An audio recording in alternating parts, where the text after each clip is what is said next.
Hey guys, welcome back to 5 in 5, the nutrition edition, and we are going to be doing part 3 today.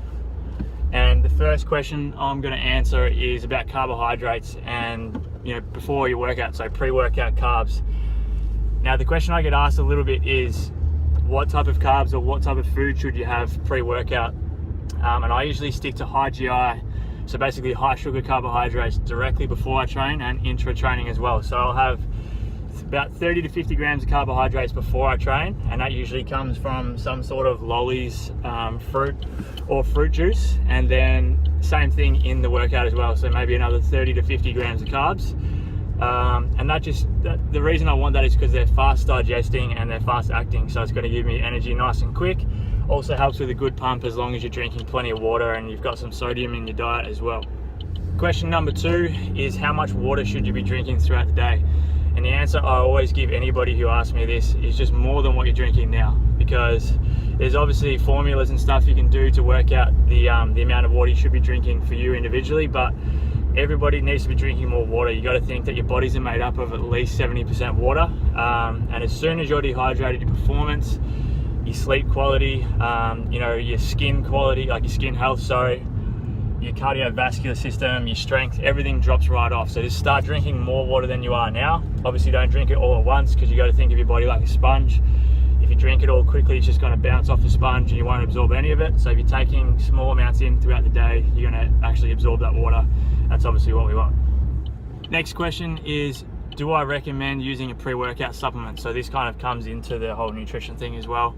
I think if you struggle for energy and your body tolerates caffeine well, then I would use a pre-workout supplement if you think that's going to help you perform better. But it's not going to, apart from the fact that it gives you more energy, it's not doing anything that food doesn't do.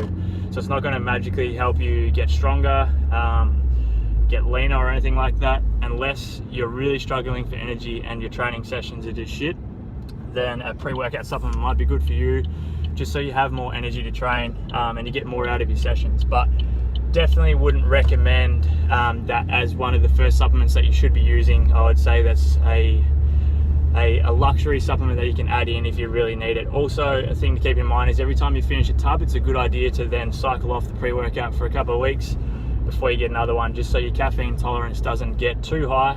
Otherwise the pre-workout's not going to be doing much for you during your workout anyways. Question number 4, and this is a bit of a controversial one, especially for those that follow intermittent fasting. I don't have anything against intermittent fasting, but the question is, should you be having breakfast, or is it bad or is it good to have breakfast? And the answer is either or, whichever is going to be most optimal for you and whatever suits your lifestyle. Like if you are not hungry in the morning, then you don't need to have breakfast. You can push that meal out till later in the day. Or if you feel like you're hungrier later in the day, then it's probably a good idea for you to save some calories up for later in the day. If you skip breakfast, it's not going to slow your metabolism down. But if you're having breakfast, it's not going to, that's not going to increase your metabolism, but by fasting, it's not going to increase it either. So it really just comes down to getting your overall calorie intake in by the end of the day, regardless of how many meals you have and when you have them. As long as you hit your calorie intake, you're going to make progress. So for those that follow intermittent fasting, if that's a way of eating that you enjoy and you think you can do for the rest of your life, then stick with it. But if you know that more often than not that you're going to want to have breakfast, or you're going to be eating breakfast out or something like that, then that's probably not the best option for you, and you're still going to get exactly the same results if you're eating the same amount of calories spread out throughout the day and you're having breakfast. Last question is, do I track vegetables in my calorie intake? And the answer is no, mostly no. So vegetables such as, obviously all your green fibrous veggies that are relatively low in calories but are high in volume, I don't track at all. Especially when I'm dieting or I'm in a calorie deficit like I am now. I actually just load the veggies onto my plate and make sure that I'm eating a lot of them. One, because it's good for a healthy metabolism, and 2, it's going to fill you up for longer because you're eating more fiber. So it means you're not going to be as hungry between meals. But if you're someone that, like obviously people class a potato as a vegetable and you're just eating a shitload of potatoes, then yes, you would track those because they're carbohydrates. But if it's really low in calories, let's say for example like beans, broccoli, even things like carrots and stuff like that, capsicum and all that, like I wouldn't even bother tracking it. Just load them on, fill up on your veggies, because they're going to make you feel fuller for longer and like I said, good for your metabolism, and you're going to get a lot of micronutrients. So they're the 5 questions today. I hope you guys have enjoyed today's episode. This is part 3 of the nutrition series, and we'll be coming with part 3 in the training series later on this week.